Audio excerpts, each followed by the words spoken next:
2024-এর পর থেকে মুসলমান দেখা যাবে। মুসলিম কারে বলে 2024 থেকে 2090 80-90 পর্যন্ত প্রকৃত মুমিনদেরকে দেখা যাবে এখন ইনশাআল্লাহ। ইনশাআল্লাহ, ঠিক না বেঠিক? এক স্যারে কইছিল যে এটা তো এক মাসে গলা টিপি মাইরা ফেলানো, এক সপ্তাহ টাইম দিছে তাই শেষ করে ফেলাইল। সে আজকে 2 বছর 2.5 বছর হয়েছে, ঠিক না বেঠিক?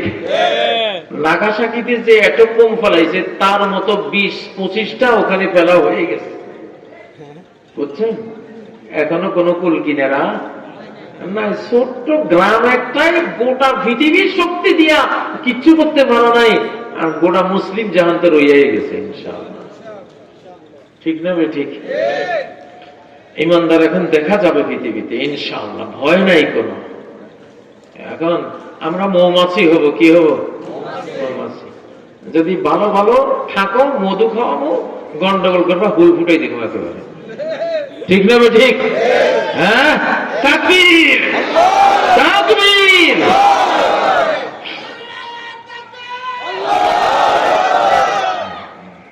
ডক্টর ইউনূস সাহেব, নির্বাচন যদি হয়, নির্বাচন হবে, প্রহসন হইতে দেব না, প্রহসন হইতে দেব না। সারা বাংলাদেশে আগ্নেয়গিরি অগ্নুৎপাত করবে যদি ওই শয়তানি আরেকবার মঞ্চস্থ হয় ইনশাআল্লাহ, ঠিক নয় কি? কোন শয়তানি করতে দেব না। আমরা জনগণ, আমরা কি? আমি জনতার সাথে আছি, এই জন্য কে কোন শয়তানি করে এগুলি দেখতেছি, ঠিক না বেঠিক? ডেট ফেল পাউরুটি এখন মার্কেটে চলতো না। অতীতের সব রাজনীতির ডেট ফেল হয়ে গেছে 24-এর 5ই আগস্ট। শুধু এই কোরআনের রাজনীতির ডেট আছে 2090 প্লাস ইনশাআল্লাহ। এখন ডেট আছে এইটার, বাকিগুলি কি এক্সপায়ার হয়ে গেছে, ডেট ফেল হয়ে গেছে। হাসিনার মূল সর্বনাশটা হয়েছে ডেট ফেল হইয়া। আসলে তার সব পাওয়ার ঠিক রয়েছে, পুলিশ বাহিনী ঠিক ছিল, তার পুলিশ বাহিনী মার খাইছে ডেট ফেল হইয়া, ঠিক না? সব পাওয়ারে তার ঠিক ছিল, কিন্তু ডেট ফেল হওয়ার সাথে সাথে মার খাই ফেলাইছে, ঠিক না? তো ডেট ফেল হওয়াটাই তো মূল কথা। আর আমাদের ডেট আছে ইনশাআল্লাহ। অস্ত্রপাতি সব বেকার কিভাবে করা লাগে, কি দিয়া তবু 1000 কোটি টাকার হাতিয়ার আমরা 10-12 লাখ টাকার হাতিয়ার বানাই ওটাকে ধ্বংস করে দিতে পারি ইনশাআল্লাহ। এই কোরআনের ব্রেইন আমাদের আছে না নাই? আছে না নাই? কোন অস্ত্র ছাড়া একটা তাকবীর দেব, তোর সেনা বেড়াক ভাঙ্গা চুরমারে পড়ে যাবে, সেই তাকবীর আমাদের আছে না নাই? তাকবীর। গৌর গোবিন্দের প্রাসাদ,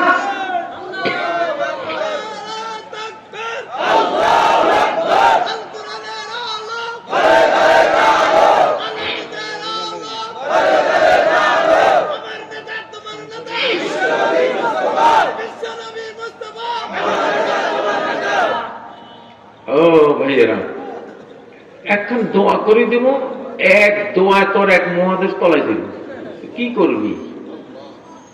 রব্বিল তাযার আলাল আরদি মিনাল কাফিরিনা দাইয়ারা। কটা শব্দ? 5-6টা শব্দ। নূহ আলাইহিস সালাম বলছিলেন, আল্লাহ 950 বছর বুঝাইছি, তুমি তো ওই পাঠাইছো আর হেদায়েত দিতে না। আল্লাহ একটাকেও মাথায় রাখো না, এগুলিরে নিপাত করে দাও। এই একটা দোয়া শুধু করছে, সূরা নূহের শেষ আয়াতটা। একটা দোয়ার ক্ষমতা কত! একটা বিশ্ব মহাপ্লাবন হয়ে গেল। আল্লাহু আকবার। একটা দোয়া, दुआ मर्द मोमिन से बदल जाती है तकदीरी। मर्द मोमिনের দোয়ায় আল্লাহর তাকদীর আল্লাহ পরিবর্তন করে দেয়। সেই দোয়াওয়ালা মুসলমান আছে না নাই? আছে না নাই? এরকম মুসলমান এখনো সামনে দেখা যাবে। নদী পার হয়ে গেছে, নদীর উপর দিয়ে হাঁটা ইনশাআল্লাহ। 60,000 বাহিনী লইয়া সাদের নবী ওয়াক্কাস দাজলা নদী পার হয়ে গেছে। 60,000 নিয়ে জিজ্ঞাসা করছে বাড়ি কেউ আছে কিনা? না, আমার বাড়ি কেউ নাই। বাড়ি মানে কি? পাপের বোঝায় বাড়ি। 60,000 সৈন্যের মধ্যে পাপের বোঝায় ভারী একজনও নাই। এই 60,000 বাহিনী, দাজলা নদী, পদ্মার চেয়েও ভয়ঙ্কর নদী, ঘোড়া উট সব বসে পিঠে বৈশা, বস্তা নিজের বোঝা সব লইয়া পার হয়ে গেছে। পারস্য সৈনিকরা দেখে পলাই গেছে, এইটা কি, এরা কি মানুষ না ফেরেশতা না জিন? এমন নৌকা ছাড়া, জাহাজ ছাড়া এরকম ভয়ঙ্কর তীব্র খরস্রোতা নদী পার হয়, তো এদের লোকে কি যুদ্ধ করবো? ওই পারে উঠা সেনাবাহিনী, সেনা প্রধান জিজ্ঞাসা করতেছে, কারো কিছু হারাইছো কিনা নদীর মধ্যে? একজনের কাছে আমার একটা চামচ পড়ে গেছে, আরেকজনের কাছে একটা পেয়ালা হারাইছে। এই নদী, আমরা আল্লাহ সৈনিক, তুমি আল্লাহ সৈনিক, চামচ আর পেয়ালা ফেরত দাও। দেখা যায় চামচ আর পেয়ালা ঢেউর উপরে দুলতে দুলতে আটকে আছে।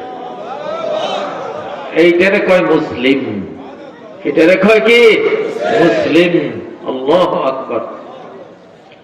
যদি ইমানদার হও, সব কিছুর উপরে আমি তোমারে তুলবো, তুমি যা কইবা আমার সহ্যতার কারণে থামি যাইব তোমার জন্য। হযরতে ইউসা ইবনে নূন এক যুদ্ধে উনি বলেন, আল্লাহ, যুদ্ধ তো এখন শেষ পর্যায়ে, সূর্য তো ডুবে যাচ্ছে, তুমি ওরে বলো ও যেন একটু থামে, আমি জয়টা কইরা লই। সূর্য থামে গেছে। উনি যুদ্ধ জয় করার পরে সূর্য আবার চলা শুরু হয়েছে। আল্লাহু আকবার।